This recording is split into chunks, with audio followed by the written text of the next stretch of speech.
उनके पास कोई विकास का एजेंडा है नहीं, तो वो अपना राजनीति करने के लिए उलूल जुलूल फालतू बात करते रहते हैं। उनको लगता है कुछ ऐसा बोल दे जिससे मेरा टीआरपी है। तो 17 महीने के सरकार में रामचरितमानस और हनुमान चालीसा पर केवल अटैक करने के अलावा उन लोगों ने कुछ दिन रात काम है झूठ बोलना, भ्रम पैदा करना है। कोई संपर्क में इन लोगों का नहीं है। इनके लोग तो हम लोग से लगातार संपर्क करते हैं कि सर वहाँ घुटन महसूस हो रहा है, हम लोग को रख लीजिए अपने पार्टी में। बिहार के सीतामढ़ी में रीगा चीनी मिल बरसों से बंद पड़ा था, उसको आप लोगों ने चालू करवाया। क्या आप लोग मन बना लिए कि 2025 के होने वाले बिहार विधानसभा चुनाव से पहले सारा कुछ करा लेना है? देखिए ऐसा नहीं है। लगातार एनडीए सरकार जब पहली बार यहाँ पर आई बिहार में, जब पहली बार शासन में आई, तो सबसे पहले यहाँ पे क्राइम एंड क्रिमिनल्स को कंट्रोल करने का काम किया और उसके बाद लगातार डेवलपमेंट पे काम करिए। और आज बिहार में देखिए कि भारत सरकार का जो चारों तरफ कनेक्टिविटी है, जो और खासकर हम जो इलेक्ट्रॉनिक मामले में देखें तो हमारे जितने भी, अब आप कहीं भी नक्सल देख रहे हैं दक्षिण बिहार में, आपको उत्तर बिहार में नक्सल की बात कीजिएगा तो 90% 80% नक्सल समाप्त हो गया है। तो एक तो है कि भाई पब्लिक को काम करने का मौका मिल रहा है और हम लोग भी, सरकार भी काम करना चाह रही है। अभी देखिए बिहटा में देखिए प्रेस्टाइन ग्रुप ने वहाँ से एक्सपोर्ट करने का काम किया है। एक ट्रेन वहाँ से खुली है जो इंडिया से बाहर जा रही है, भारत से बाहर जा रही है सामान को लेकर। तो आप बिहटा की बात कीजिए, अब रीगा मिल का बात किया, रीगा चीनी मिल का बात किया, तो लगातार इस तरह के कई चीज़ें जो बंद पड़ी थी सब चालू करके हम लोग अब पूरा बिहार में एक नया इंफ्रास्ट्रक्चर खड़ा करने के मोड में आ गए हैं। और बाहर से भी काफ़ी इन्वेस्टर्स आ रहे हैं। हमारे 1,80,000 करोड़ का इन्वेस्टमेंट का अभी MOU साइन हुआ है। तो अपने आप में एक इतिहास है, ये बड़ा इतिहास है।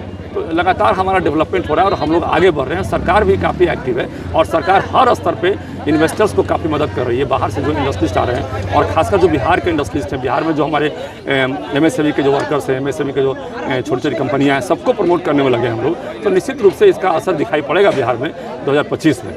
तेजस्वी यादव आरोप लगा रहे हैं कि बिहार का जो CMO है दिल्ली से चल रहा है, बीजेपी के शिकंजे में JDU पार्टी आ गई है।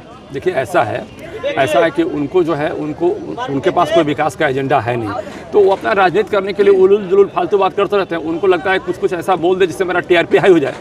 कभी बोलते हैं मेरा विधायक इतना संपर्क में है, कभी बोलते हैं कि उनके वो शिकंजे में है। तो इस तरह की बातों को बोलकर जो है पब्लिक का मन बहलाने का वो काम करते हैं। उनके पास कोई विकास का एजेंडा नहीं है।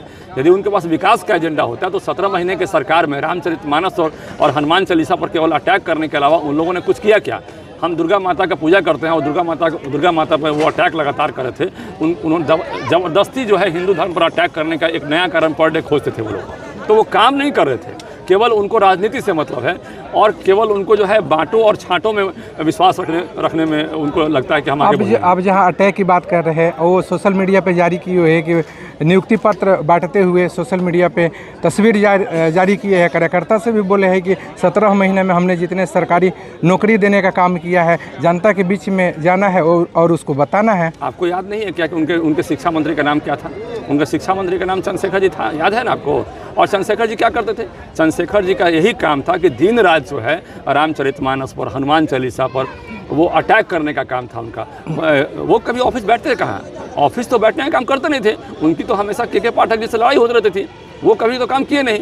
तो जब कोई काम ही नहीं करेगा, अन्य विभाग, उनके पास अन्य विभाग थे, लेकिन अन्य विभागों में उतना मरमरिंग नहीं था, उतनी लड़ाई नहीं थी। लेकिन इस विभाग में काफ़ी वो जो है दिन भर इसी तरह काम करते थे, कभी हनुमान चालीसा, कभी रामचरितमानस, कभी दुर्गा जी पर तो अटैक करने का। अरे वो काम कहाँ किए? जब काम करेंगे तब ना। अरे भाई हमारे नीतीश कुमार मुखिया हैं और जब पहली बार NDA का सरकार बना उस वक्त भी घोषणा किए कि हम काम करेंगे और लगातार उसने से काम किए। इस बार जब NDA की सरकार बनी तो गांधी मैदान से घोषणा किया कि 10 लाख नौकरी देंगे। उस वक्त तो वो नहीं थे सीन में, उस वक्त तो वो नहीं आए थे बीच में। उन्होंने घोषणा तो किया, तो जब उसी घोषणा के अनुरूप में NDA काम कर रही थी अपना, तो बीच में किसी तरह छल प्रपंच करके वो 17 महीने की सरकार में आए। ऐसा तो नहीं है कि उनके एजेंडे को डिफेट करने का काम किए। ये केवल चोरी करने का काम कर रहे हैं, क्रेडिट चोरी करने का काम कर रहे हैं। इनको आदत है क्रेडिट चोरी करना और क्रेडिट चोरी करके पब्लिक में भ्रम पैदा करना और पब्लिक को भ्रमित करके ये चाहते हैं कि हम झूठ बात बोल के हम जो है वोट कलेक्शन करें।